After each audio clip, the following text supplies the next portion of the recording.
কিছুদিন আগে ইরান যে আক্রমণ করলো ইসরায়েলে, এবং একটা আলোচনা আছে যে এই আক্রমণটা হয়তো করেছিল যে আমিও যুদ্ধ চাই না, তুমিও যুদ্ধ চাও না, কিন্তু তোমাকে সাবধান করে দিচ্ছি, তুমি বড়ভাবে আমার বিরুদ্ধে আসো না, আমরা অন্য অন্য জায়গায় প্রক্সি যুদ্ধ করি, প্রক্সি যুদ্ধেই থাকি।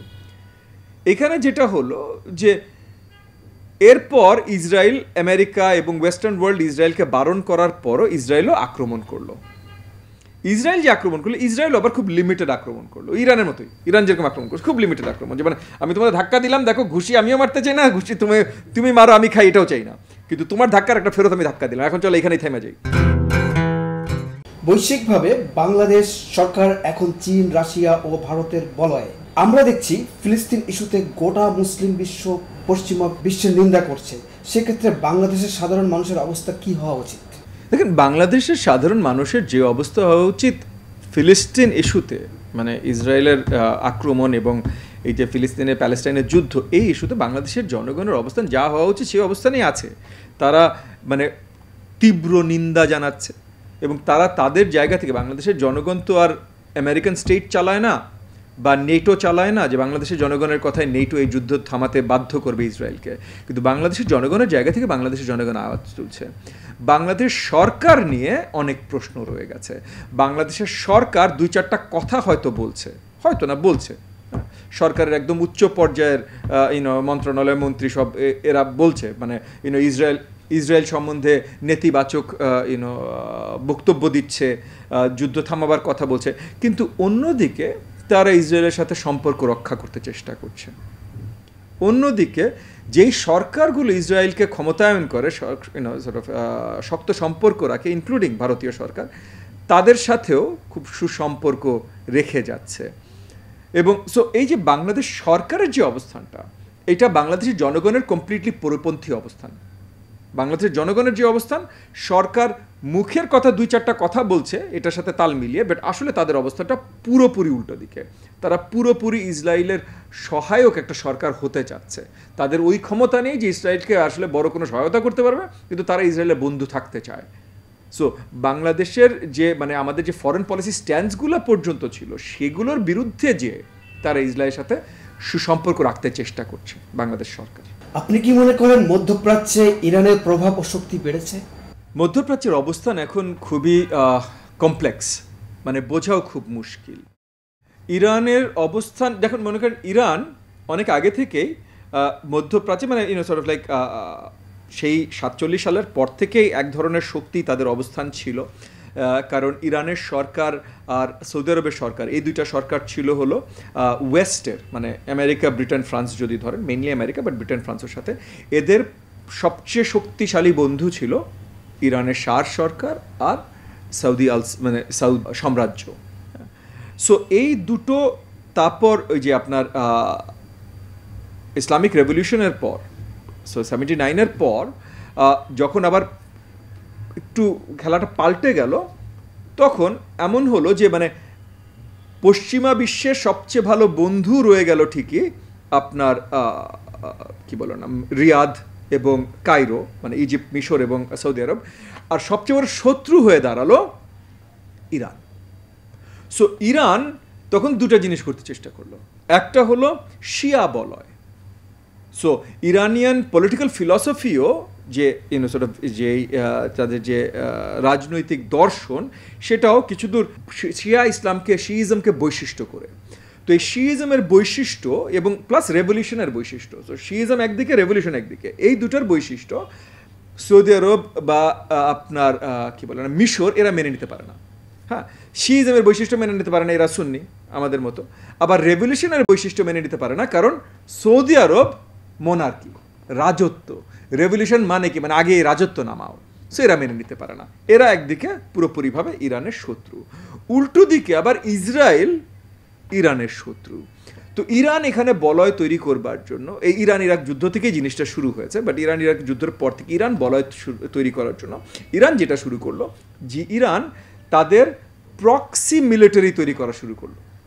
সো হেজবুল্লাহ থেকে শুরু করে হামাস বলেন, হুতি বলেন, এই সবার ভেতরে ইরানের বড় একটা শক্তি আছে।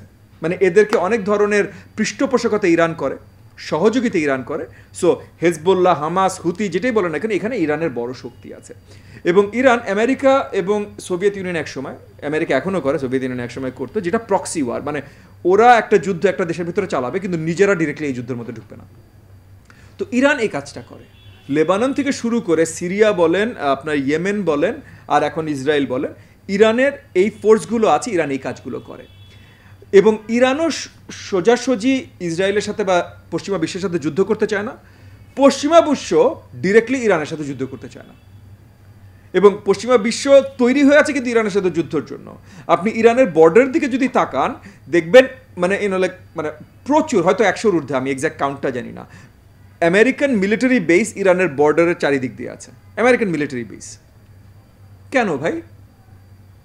তোমার তো কোনো কারণ থাকতে হবে এতগুলো বেস কেন? তাহলে তুমি তৈরি হয়ে আছো ইরানকে আক্রমণ করার জন্য।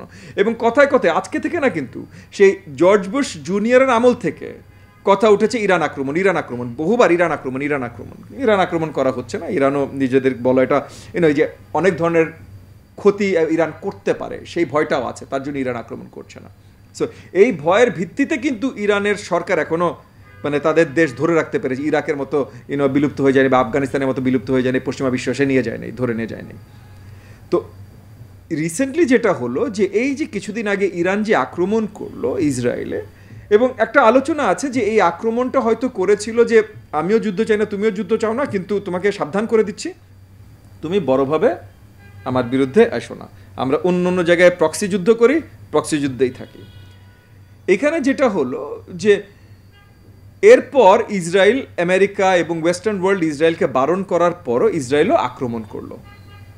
ইসরায়েল যে আক্রমণ করলো, ইসরায়েল আবার খুব লিমিটেড আক্রমণ করলো, ইরানের মতোই। ইরান যেরকম আক্রমণ করছে খুব লিমিটেড আক্রমণ, যে মানে আমি তোমাদের ধাক্কা দিলাম, দেখো ঘুষি আমিও মারতে চাই না, ঘুষি তুমি মারো আমি খাই এটাও চাই না, কিন্তু তোমার ধাক্কার একটা ফেরত আমি ধাক্কা দিলাম, এখন চলো এখানেই থেমে যাই। তো এখন দেখার বিষয় হলো যে এখানে সবাই থেমে যায় কিনা।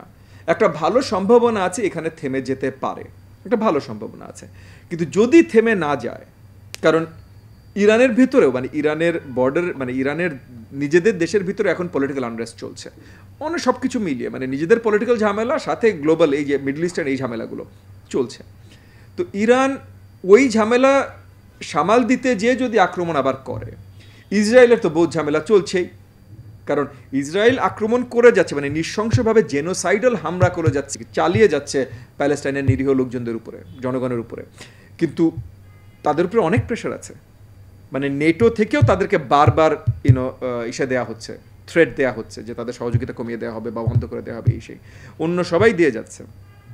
এবং ইসরায়েলের স্টেটের ভেতরেও মানে ইসরায়েলের ভেতরে ইসরায়েলি অনেক জনগোষ্ঠীও এটার মানে এটার বিরুদ্ধে তারা আওয়াজ তুলছে যে এই জেনোসাইড থামাও, আমার নামে মানে আমি ইসরায়েলের নাগরিক, আমার নামে তুমি জেনোসাইড করতে পারো না। ইসরায়েলের ভেতরেও কিন্তু এটা নিয়ে আপনার আওয়াজ উঠেছে, অনেক আগে থেকে উঠছে। সো এই ঝামেলাগুলোর ভেতরে একে অপরকে যদি বড়ভাবে আক্রমণ করে, তাইলে মিডল ইস্টে হঠাৎ করে কি হয়ে যেতে পারে কেউ মানে এই মুহূর্তে বলা যাচ্ছে না। মানে সবাই একটা ঝামেলার মধ্যে আছে, মানে প্রত্যেকটা দেশের দিকে তাকান, মিশরের দিকে তাকান, মিশরের পানি নাই, টাকা নাই, তেল নাই, ওরা ঝামেলায় আছে। সৌদি আরবের দিকে তাকান, সৌদি আরবের ভবিষ্যৎ ওরা কি করবে ওরা বুঝে পাচ্ছে না, নিজেদের এখন ইনভেস্টমেন্ট আইডিয়া নেমে এসছে মানে, এবং ওদের আপনার ডিফেন্স পলিসি আমেরিকার যেহেতু সরে গেছে, ওরা টার্কির সাথে একটু যোগদান করছিল, ইজিপ্টকে টানছিল, এরা টাকা দিব ওরা টাকা দিব, ইরানের সাথে বন্ধুত্ব চাচ্ছিল, কোনোটাই ঠিক হয়ে উঠছে না। সো ওরাও মাঝখানে পড়ে আছে। ইরান একটা থ্রেটের মধ্যে আছে, ওরা নিউক্লিয়ার ওয়েপন্স তৈরি করতে পারবে কি পারবে না এমন একটা জায়গায়। হ্যাঁ, টার্কি হাফ নেটোর হাফ মিডল ইস্টের, মানে কে কোন খেলা খেলবে, খুব কমপ্লেক্স একটা জায়গা এখন মিডল ইস্ট আছে। এই জায়গাটা হঠাৎ করে যদি কিছু হয়ে যায় সবার জন্য খুব মন্দ হবে। 1 জানুয়ারি 2024 চেঞ্জ টিভি পা রেখেছে সুরভিত 6 বছরে। সবার প্রতি নিরন্তর শুভেচ্ছা। changetv.press আগামী 1 জানুয়ারি তার প্রতিষ্ঠা বার্ষিকী। আমি এটা জেনে অত্যন্ত আনন্দিত। আমরা আশা করছি changetv.press মুক্তিযুদ্ধের পক্ষে তারা কথা বলবে, সত্যের পক্ষে কথা বলবে, নিরপেক্ষ বলে কিছু নেই, সবসময় সত্যের পক্ষে থাকবে, এই প্রত্যাশা ব্যক্ত করছি। এর কলা কুশলী সবাইকে অভিনন্দন জানাচ্ছি, এর শ্রোতৃমণ্ডলীকেও অভিনন্দন জানাচ্ছি। 1 জানুয়ারির যেমন অভিনন্দন, একই সাথে চেঞ্জ টিভির প্রতিষ্ঠানের জন্য সবাইকে অভিনন্দন। চেঞ্জ টিভি প্রতিষ্ঠা বার্ষিকীতে আমরা এদেরকে ধন্যবাদ জানাই। চেঞ্জ টিভিকে উত্তরোত্তর সাফল্য কামনা করি।